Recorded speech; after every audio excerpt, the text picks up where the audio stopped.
ಅಪ್ಪ ಅಪ್ಪ ಇಲ್ಲೇ ಇದೆಯಪ್ಪ. ಯಾಕೋ ನನ್ನ ಎಂಟನೇ ಅದ್ಭುತವೇ, ಬಾ ಇಲ್ಲೇ ಇದ್ದೀನಿ. ಅದೇನು ಹೇಳು. ಅಪ್ಪ ನಾನು ನಾಟಕ ಕಲಿಬೇಕು ಅಂತ ಇದ್ದೀನಿ, ಒಂದೊಳ್ಳೆ ಪಾತ್ರ ಮಾಡ್ಬೇಕು. ನೀವು ನಾಟಕ ಕಲಿತೀರಾ? ಇದು 9ನೇ ಅದ್ಭುತ ಆಗೋದ್ರಲ್ಲೂ ಅನುಮಾನವೇ ಇಲ್ಲ. ಯಾವ ನಾಟಕ ಕಲಿತೀರಾ? ಅಪ್ಪ ಅದು ದುರುದ್ರೇತ್ರ.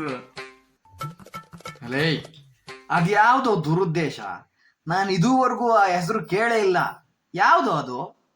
ಅದೇನಪ್ಪ, ಪಾಂಡವರು ತವರೂರು 101 ಮಕ್ಕಳು, ಪಾಂಚಾಲಿ, ದ್ವಾರತಿ, ಹಸ್ತಿನಾವತಿ. ದುರುದ್ದೇತ್ರ ದುರುದ್ದೇತ್ರ. ಓಹೋ, ಕುರುಕ್ಷೇತ್ರ. ನೀವ್ ಆಡ್ತೀರಾ? ನೋಡೋರ್ ಕಣ್ಣು ಹೋಗ್ಬಿಟ್ರೆ ನಿಂದ ಯಾವ್ದು ಹಿಂಗೆ ಯಾವ್ದು ಬರೀ ಆಡ್ಕಂತೀಯ? ಇಲ್ಲ ಕಣಪ್ಪ, ಸುಮ್ಮನೆ ಹಂಗಂದೆ. ನಿಂದ್ಯಾವ ಪಾತ್ರ? ಅದು ಕಣಪ್ಪ, ಒಂದ್ ನಿಂಬೆಹಣ್ಣು ಕೈಲಿ ಹಿಡ್ಕೊಂಡು ಇಸುಕುತ್ತ ಕುಂಟುತ್ತ ಒಂದು ಕಣ್ಣು ಮುಚ್ಕೊಂಡು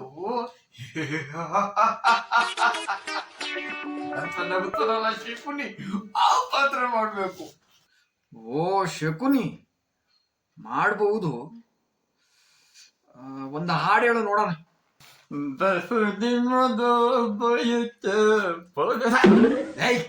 ನಿಲ್ಸ ಸಾಕು. ಶಕುನಿದ ಹಾಡು ಅಂದ್ರೆ ಇವನ್ ಯಾವ್ದನ್ನೋ ಆಡ್ತಾನೆ.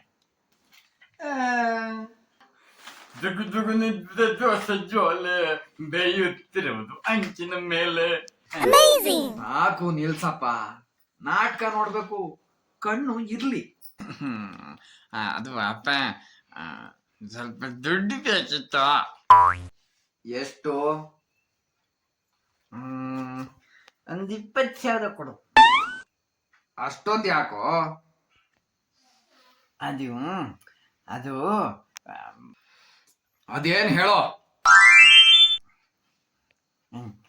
ಹುಡುಗಿರನ್ ಕರ್ಸಿ ಏನ್ ಪಾತ್ರ ಮಾಡ್ಸಕ್ಕೆ.